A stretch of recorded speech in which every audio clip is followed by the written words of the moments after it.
Good morning, காலை வணக்கம். Wales academy charitable ட்ரஸ்ட்டில் உங்கள் எல்லாரையும் வரவேற்பது உங்கள் விஜய் நம்பியார். தினமும் காலையில் 5 to 10 minutes மெசேஜ் சொல்கிறோம். இது mind renewal message, mind renewal ப்ரோக்ராம்லேருந்து வருது. இந்த மைண்ட் ரினியூவல் ப்ரோக்ராம் 20 வருஷம் ரிசர்ச்லேருந்தும் 25 வருஷம் எக்ஸ்பீரியன்ஸ்லேருந்து வருது. இதை தொடர்ந்து கழுங்கள். நிச்சயமாக ஏன் இதை சொல்கிறோன்னா, உங்களுக்கு தெரியணும், இந்த மெசேஜ் சாதாரணமான மெசேஜ் அல்ல, ஒரு மனிதன் பேசுவது அல்ல. நிச்சயமாக உங்களை படைத்த கடவுள், உங்களுக்குள்ள வேலை செய்கிற கடவுள் பேசுகிற பேச்சு. ஆனால் உங்களுக்குள்ள வேலை செய்கிற கடவுளை நீங்கள் இன்னும் புரிந்து கொள்ளவில்லை. அதற்காக தான் நாங்கள் சொல்லுகிறோம். அதை கேட்டு நீங்கள் புரிந்து கொண்டால் பின்னர் எங்கள் பேச்சையே கேட்க வேண்டாம். எங்கள் பேச்சை நீங்கள் கேட்க வேண்டாம். நீங்கள் ரொம்ப தெளிவாக முன்னாடி போயிடுவீங்க. அதனால தான் நாங்கள் இது பேசிகிட்டு இருக்கிறோமே தவிர, வாழ்நாள் ஃபுல்லாக எங்கள் மெசேஜை கேட்டுட்டு எப்போவுமே எங்களை தலைவராக வச்சுட்டு இருக்கணும்னு நாங்கள் ஆசைப்படல. நீங்கள் தெளிவடைந்து நீங்கள் முன்னாடி போகணும். உங்களுக்குள்ளே அந்த கடவுளுடைய சக்தி வரணும். அந்த பேச்சை நீங்கள் கேட்கணும். நீங்கள் நிம்மதியாக வாழணும், சந்தோஷமாக வாழணும் தான் நாங்கள் இந்த மெசேஜை கொடுக்குறோம். ஆனால் தொடர்ந்து கவனமாக ஆழமாக கேளுங்கள். அந்த சக்தியை எடுத்துக்கொள்ள பாருங்கள், வெற்றி அடைய பாருங்கள்.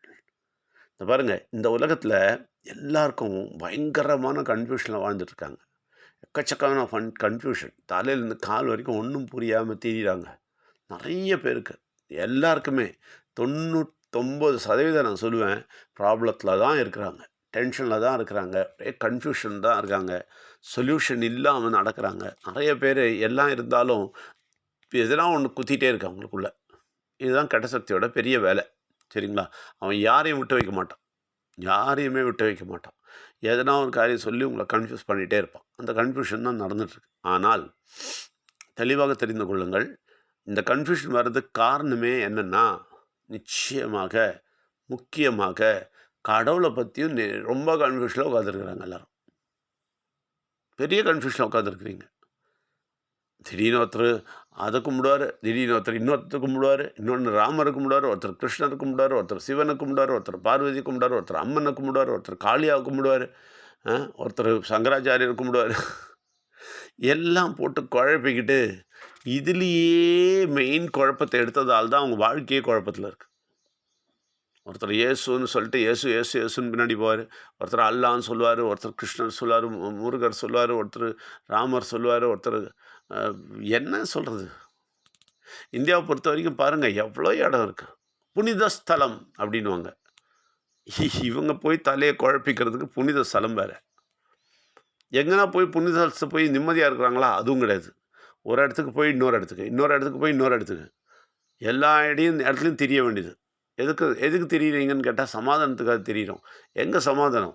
போய் இன்னும் திருப்பி குழப்பத்தை தான் ஏற்றிட்டு இருக்கிறாங்க தலையில். எந்த இடத்துக்கு போகிறது, எங்கே போகிறது? அங்கே போய்ட்டு வந்தோடனே இன்னொரு ஆளுன்னு சொல்கிறார், நான் இந்த கோயிலுக்கு போனேன், கொஞ்சம் நிம்மதி கிடச்சிது, அங்கே போ. அந்த ஆள் சும்மா சொல்கிறாரு, போகும்போது தான் நிம்மதி கிடச்சி, திரும்பி வரும்போது பிரச்சனை இருந்திருப்பார். ஆனால் அதை சொல்ல மாட்டார். அங்கே போய் பாருங்களேன், அப்படியே எல்லாம் சரியாயிடும். ஒன்றும் சரியாகுது.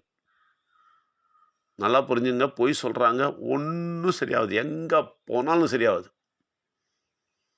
உங்கள் மைண்டில் இருக்கிற கன்ஃபியூஷன் சரியாகாமல் எங்கே போனாலும் சரியாகுது. முதல் கன்ஃபியூஷன், இந்த கடவுள் கன்ஃபியூஷன்லேருந்து வெளியே வாங்க. கடவுள் கன்ஃபியூஷன்லேருந்து முக்கியமாக வெளியே வாங்க. கடவுள் ரொம்ப தெளிவாக சிஸ்டத்தை வச்சுருக்கிறார், ரொம்ப தெளிவாக வச்சுருக்கிறார். கடவுள் இந்த உலகத்தை படைத்தவர், மேலே இருக்கிறாரு. அவர் பயங்கரமான சக்தி, பயங்கரமான இந்த அண்ட சராசரத்தை உருவாக்கி நடத்துகின்ற ஒரு பெரிய சக்தி. 10,000 தடவை சொல்லிகிட்டு இருக்கிறேன். ஏன்னா இந்த பாயிண்ட் இந்த பாயிண்ட்டை மாத்திரம் எடுக்க மாட்டேன்றாங்க. இந்த பாயிண்ட் எடுக்காமல் வேறு எல்லாம் எடுத்து கும்பிடுவாங்க. ஆனால் நம்ம இதை சொல்லும்போது மாத்திரம் கேட்க மாட்டாங்க. நம்ம கேட்காத மாதிரி இப்படி இருப்பாங்க. சொல்லுங்கள். நம்ம தெளிவாக சொல்லும்போது சொல்லுங்கள் ஏன்னா சொல்லுங்கள். அவன் தலை அதுக்குள்ளேயே இருக்கும். எங்கே இருக்கிறானோ அதுலேயே இருப்பான், இங்கே வரமாட்டான். அதனால் இந்த விஷயத்தில் எப்போ தெளிவடைகிறீங்களோ நீங்கள் எல்லாத்துலேயும் தெளிவடைஞ்சிருவீங்க. ஆனால் இந்த விஷயத்தை கேட்க வர மாட்டேன், கெட்ட சக்தி என்ன பண்ணுவான், இந்த விஷயத்தை மட்டும் புரிய வைக்கவே மாட்டான். அது எவ்வளோ வாட்டி கேட்டாலும் புரியாத மாதிரி கேட்டுனா இருப்பாங்க. எப்படி சார் அது, எப்படி சார் கடவுள் பேசுவார்? அது என்ன சொல்லி கொடுத்தாலும் ஏன் புரியாமல் திருப்பி கேட்குறாங்கன்னா, தலையை போட்டு திருப்பி குழப்பிப்பாங்க. போய் கண்டதுலலாம் தலையை போட்டு உருட்டி, அதில் வேறு சொல்லிக் கொடுக்கறதுக்கு ரொம்ப வயசானவங்க நிறைய பேர் வீட்டில் இருப்பாங்க. அதெல்லாம் கேட்காத, நம்ம சடங்கு என்ன ஆவறது? நம்ம சம்பிரதாயம் என்ன ஆவறது? அ நம்ம குழப்பம் என்ன ஆவறது? நான் எப்படி குழம்பி பிச்சைக்காரியா, குப்பை தொட்டியா இருக்கிறேனோ, அதே மாரி நீயும் இருக்கணும். நீ என்ன தெளிவா போயிடுற, போவாதே அப்படின்னு சொல்றவங்களும் இருக்காங்க பாருங்க கூடவே. வீட்லயே இருப்பாங்க. இவங்க இதுவரைக்கும் தெளிவே அடையாம குழம்பிக்கிட்டு, அ எல்லா சடங்கு சம்பிரதாயத்தையும் பண்ணிக்கிட்டு, ஒரே குழப்பி விட்டுட்டு, குடும்பத்தையும் குழப்பி விட்டுட்டு, எல்லாரையும் குழப்பி விட்டுட்டு உட்காந்துருப்பாங்க. அப்புறம் சொல்லுவாங்க, "குடும்பத் தலைவி, குடும்பத் தலைவன்" அப்படின்னு சொல்லிட்டு உட்காந்துருப்பாங்க. "அப்பா என்ன குடும்பத் தலைவன், குடும்பத் தலைவிப்பா நீங்க? எல்லாரையும் குழப்பி தான் விட்டுருக்கீங்க. யாருக்கு நிம்மதி குடுத்துருக்கீங்கன்னு கேட்குறேன் நானு." நீங்க தப்பா நெனச்சுக்காதீங்க. நான் வந்து முதியோர்களை ஏதோ குறை சொல்றேன்னு நெனைக்காதீங்க. நீங்க நெனச்சு பாருங்க. அவங்களும் இந்த உலகத்தில மாட்டிக்கிட்டு, எல்லா குழப்பத்திலயும், டென்ஷன்லயும் மாட்டிக்கிட்டு, பிரச்சனையில மாட்டிக்கிட்டு, அவங்க வாழ்க்கைய பாருங்க. ஒரே ப்ராப்ளத்திலயும், டென்ஷன்லயும் தலைய பிச்சுக்கிட்டு தான் இருப்பாங்க. ம். அப்ப நம்ம அதுலேருந்து ஒரு தெளிவு ஒருத்தர் வந்து வெளியிலேருந்து குடுக்கும்போது, அப்ப என்ன சொல்லுவாங்க தெரியுமா? "நம்பள்ட்ட என்ன ஆவுது? நீ என்ன போற? நம்பள்ட்ட என்ன வருது? நம்ப கலாச்சாரம் என்ன ஆவுறது?" அப்படின்னு சொல்லிட்டு தொடங்கிடுவாங்க. இப்படி தான் குழப்புறதே. உங்க தலைய போட்டு குழப்புறதே இந்த விஷயங்கள்லாம் தான். இந்த இந்த குழப்பத்திலருந்து முதல்ல வெளிய வாங்க. தெளிவா இருக்கிறாரு. கடவுள் விஷயத்த தெளிவா தெரிஞ்சுக்கங்க. அது முதல்ல தெரிஞ்சுங்க. அதில இருக்கிற குழப்பத்தெல்லாம் நிச்சயமா கீழ போட்டு மிதிங்க. வெறும் தெளிவுக்கு வாங்க. அதாவது கடவுள் ஒரு அற்புதமா பண்ணியிருக்காரு. அற்புதமா இந்த உருவாக்குற கடவுள் இருக்காரு. அவர் மனுஷ உருவத்தில ஓம் என்ற வார்த்தைய மனுஷ உருவத்தில இந்த உலகத்துக்கு அனுப்பிச்சார். அதான் விநாயகர். ரொம்ப சிம்பிள். ஒரே ஒரு மகன் தான். அத வந்து முருகன்னு சொல்றோம், ஐயப்பன்னு சொல்றோம், பிரம்மான்னு சொல்றோம், எல்லாம் சொல்றோம். ரைட்டா? ஏன்னா அவர்களுடைய பல தன்மைகள வச்சு, அந்த ஒரு பிள்ளையோட பல தன்மைகள வச்சு நம்ம மாத்திர்றோம். அதனால அதெல்லாம் குழப்பாதீங்க. ஒரே ஒரு புள்ளன்னு வச்சுக்கங்களேன், மனசுல வச்சுக்கங்க. ரைட்டா? இப்ப அவரு இங்க வந்துட்டு எல்லாம் செஞ்சு முடிஞ்சு, அவர் மடியில போய் உட்காந்துட்டாரு. சரியா? இங்க இல்ல. அப்ப இங்க இல்லன்னா நமக்கு ப்ராப்ளம் தானே! ஏன்னா, இந்த அண்ட சராசர படிச்சவரும் அங்க இருக்கிறாரு. இவரும் இங்க வந்துட்டு போயிட்டாரு. இவரு இங்க இருக்கிற எல்லா விஷயத்தையும் தெரிஞ்சு மனுஷனுக்கு எல்லா அதிகாரத்தையும் குடுத்துட்டு போயிட்டாரு. அதிகாரம் எப்படி குடுத்தாருன்னு நெனைக்கிறீங்க? அவருடைய உள்ளத்துல இருக்கிற சக்தியும், கடவுளின் சக்தியும் மிக்ஸ் பண்ணி, அந்த உயிர நம்மகிட்ட குடுத்துட்டு போயிருக்கிறாரு. அதான் உயிரானவர்ன்னு நாங்க சொல்றோம். அதுதான் பரமாத்மான்னு சொல்றாங்க. அதுதான் நமக்குள்ள இருக்கு. இவ்வளோதாங்க கடவுள். திருப்பி சொல்றேன். இவ்வளோதான் கடவுள். திருப்பி சொல்றேன். இவ்வளோதான் கடவுள். நல்லா புரிஞ்சுங்க. திருப்பி சொல்றேன். இவ்வளோதான் கடவுள். இது எவ்வளோ சொன்னாலும் எடுக்க மாட்டீங்க. "ஆ சரி சார், சரி சார்" அப்படின்னு போடுவாங்க. போயிட்டு திருப்பி கன்ஃப்யூஸ் ஆயி வருவாங்க. "என்ன சார் ஒரே பிரச்சனையா இருக்குது. என்ன சார் இந்த பிரச்சனை இன்னும் தீரல. என்ன சார் இன்னும் உடம்பு சரியாயிடும்னு சொன்னீங்க. ஆவல. எ அதுக்கு தான் நம்ம 6 மாசம் வெயிட் பண்ண சொல்றது." அதுவும் கேட்க மாட்டாங்க. உடனே உங்களுக்கெல்லாம் சரியாகணும். இவங்க எவ்வளோ வருஷமா எவ்வளோ பாடுபட்டுருப்பாங்க. அதெல்லாம் இங்க வந்த உடனே சரி "என்ன சார் இன்னும் சரியாகும்னு சொன்னீங்க? உங்க பிரின்சிபல் சரியில்ல சார். நான் போயிடுறேன் சார். அந்த சடங்கு சம்பிரதாயத்துக்கே போயிடுறேன். திருப்பி குழப்பத்திலே போய் விழுந்துடுறேன்." இது கெட்ட சக்தி பண்ற வேல. புடிச்சு இழுத்து கொண்டு போய் திருப்பி அவன உள்ள போட்டுரும். அவ்வளோதான். திருப்பி குழம்பின்னு எப்படியோ எங்கேயோ தான் நடப்பான். உண்மையாவே சொல்றேன். நானும் என் மனைவியும் நிச்சயமாக அ நல்ல ஒரு என்டர்டெயின்மென்ட் எங்களுக்கு கிடைச்சிருக்கு இவங்கள பார்த்தாலே. சிரிப்பு தான் வருது.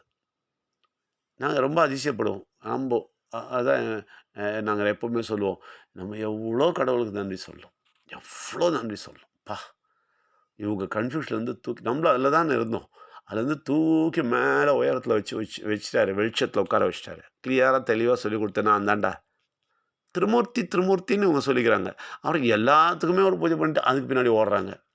மைண்ட மாத்திரம் கிளாரிட்டி பண்றதுக்கு கடவுளுடைய கிளாரிட்டி மிக மிக முக்கியம்.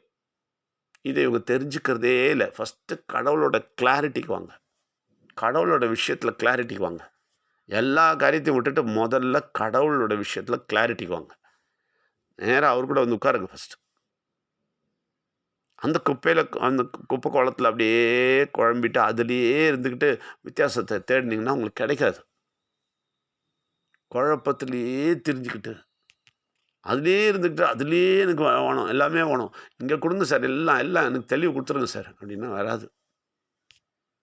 இங்க எழும்பி வராம வராது. எழும்பி வந்தே ஆக வேண்டும். இந்த குழப்பத்திலும், இந்த டென்ஷன்லயும், இந்த இந்த உங்களுக்கு இருக்கிற எல்லா குழப்பத்துக்கும் நடுவுல கடவுள் குழப்பத்திலயும் உட்காந்துட்டு, அங்க உட்காந்து குழம்பிட்டு இருக்கீங்க. எழும்புங்க. யார் பேச்சையும் கேட்காதீங்க. எழும்பி வாங்க.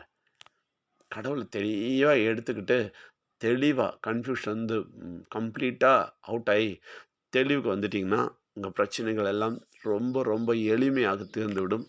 ஆனால் பாருங்களேன், எவ்வளோ பெரிய கஷ்டம் பாருங்க. அந்த குழப்பத்துலேருந்து மேலே வந்து இங்கே உட்கார்றதுக்கு இவ்வளோ குழப்பமா, இவ்வளோ டைம் எடுக்குது உங்களுக்கு, இவ்வளோ கஷ்டப்படுறீங்க.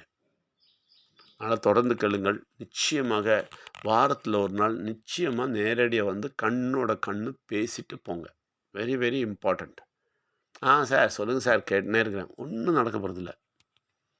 1 மணி நேரமாவது கண்ணோட கண் வச்சு பேசிட்டு போங்க. அது நெறைய எஃபெக்டிவா இருக்கும். அப்புறம் இந்த மெசேஜ கேட்டுட்டே இருங்க. தெளிவுக்கு வந்துட்டே இருங்க.